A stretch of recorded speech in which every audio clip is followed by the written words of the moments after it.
He walked straight through the front door with a key I never gave him. "Dad, we need to talk about the house," Perry said, standing in my own living room like he already owned the floor beneath his boots. "What about it?" I asked.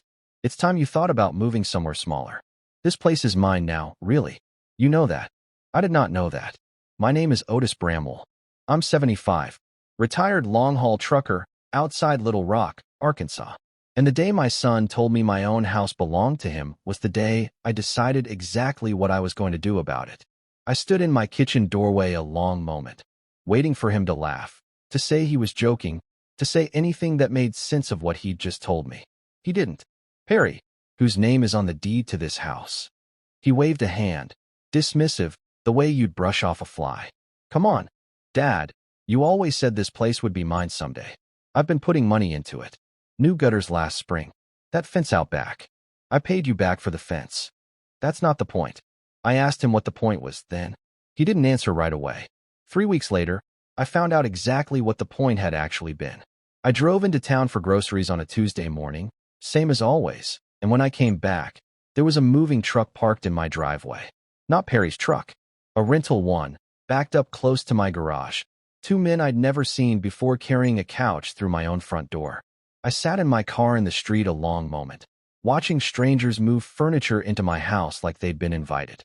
Because, as it turned out, they had been. Perry met me at the door, his face doing something complicated between guilt and defiance. "Dad, I told the guys they could start bringing stuff in today. Figured it'd save time once you decided to move." "I haven't decided anything, Perry." "You will," he said. "Everybody knows this house was always meant to come to me eventually." I asked him to have the men take the couch back out. He told me I was being difficult. I stood in my own driveway that afternoon, 75 years old, watching my son argue with movers about whether or not I had the right to say no to furniture in my own home. One of the movers, a younger man with tired eyes, looked at me directly at one point. "Sir, is this actually your house?" "It is," I said. He set the couch down right there on the driveway and told his partner they were done for the day until things got sorted out properly. Perry argued with him for a few minutes, then finally, grudgingly, told them to load the couch back into the truck. He didn't apologize. He just walked past me into the house, grabbed a jacket he'd apparently left there weeks earlier, and left without another word. I called my old friend Dale that evening, a man who'd spent decades working in real estate before retiring, the kind of friend who'd know exactly what my actual options were. "Otis, you sound rattled," he said. "What's going on?" I told him everything. The key I never gave Perry. The couch. The way he talked about the house like it already belonged to him. No deed. No paperwork. Nothing but assumption dressed up as fact. Dale went quiet for a moment. "Otis, has he ever actually asked you to sign anything? A deed transfer, power of attorney, anything at all?" I told him no. Nothing.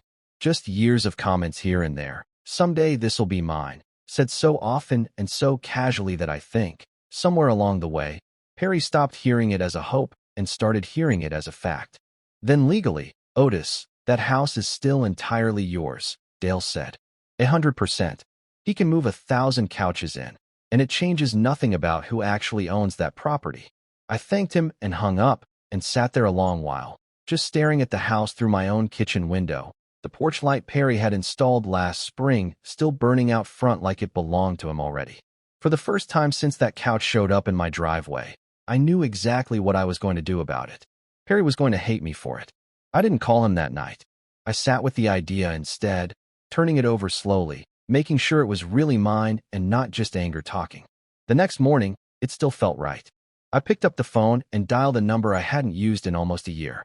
"Dale, that corner lot developer, the one who's been buying up property along the highway corridor.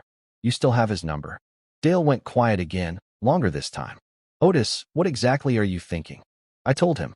He didn't try to talk me out of it. 2 days later, I called Perry and asked him to come by that evening. Told him we needed to have a real conversation about the house, finally, properly. He showed up smiling, already halfway convinced, I think, that I'd come around to his way of thinking overnight. I sat him down at my kitchen table. "Perry, this house is not yours. It was never yours. I never signed anything, never promised anything in writing, and I've decided what I'm doing with it." His smile faded slowly. "Dad, come on. You've always said." "I said a lot of things over the years, trying to make you happy, trying to give you something to look forward to. That's not the same as a deed. He sat back in his chair, arms crossed. So what? You're just going to leave it to Marlene instead? He asked, naming his sister. No, I said. I'm selling it. The silence that followed lasted longer than I expected. Selling it to who? Hendricks Development, I said. They've been asking about this stretch of road for 2 years now. Made me an offer last spring I never took seriously until this week. Perry's face went through several colors in quick succession. Dad, you can't be serious. This is our family home. It was, I said. For 31 years, it was exactly that, a family home, built on trust, not entitlement. Somewhere along the way, you decided you didn't need my permission for either one. He argued for almost an hour that night, alternating between anger and something closer to genuine hurt, and I understood, somewhere underneath my own frustration, that some of that hurt was probably real. But understanding it didn't change what I'd already decided. I met with Hendricks Development the following week. Their offer was generous, more than fair market value, given how badly they wanted that particular stretch of frontage for a new retail development. I signed the paperwork myself. No rush, no pressure. Every line read carefully before my pen ever touched it. Perry found out it was final when the sold sign went up in the yard, 3 days before I'd even told him the closing date. He called me that evening, his voice tight. You really did it. I really did it. Where am I supposed to go now? I gave up my apartment lease thinking I'd be moving in here. That detail stopped me for a moment. I hadn't known that either. Perry, I never told you to give up your apartment. I never told you this house was yours. You made a decision based on an assumption, and now you're upset that the assumption didn't hold. He didn't have an answer for that. I used part of the proceeds to buy a smaller place across town, a tidy 2-bedroom with a porch big enough for my morning coffee and small enough that nobody could move furniture into it without me noticing immediately. The rest, I put toward a modest trust, split evenly between Perry and Marlene, structured carefully this time, through an actual attorney, with actual paperwork, nothing left open to assumption ever again. Perry didn't speak to me for almost 2 months after the sale closed. When he finally called, his voice sounded different, quieter, some of the certainty worn off it. Dad, I've been thinking about it. I think I owed you an apology a long time before any of this happened. I asked him what he meant. I think I started believing that house was mine because it was easier than actually asking you what you wanted, easier than treating you like someone whose opinion still mattered. I'm sorry, Dad. I really am. It wasn't everything. It wasn't close to fixing the entitlement that had built up over years of half-promises and assumptions on both our parts. But it was honest, in a way our conversations hadn't been in longer than either of us wanted to admit. It's been almost a year now. Perry found a small rental of his own not far from my new place, and he comes by most Sundays, sometimes helping me with yard work, sometimes just sitting on the porch, the way we used to before any of this happened.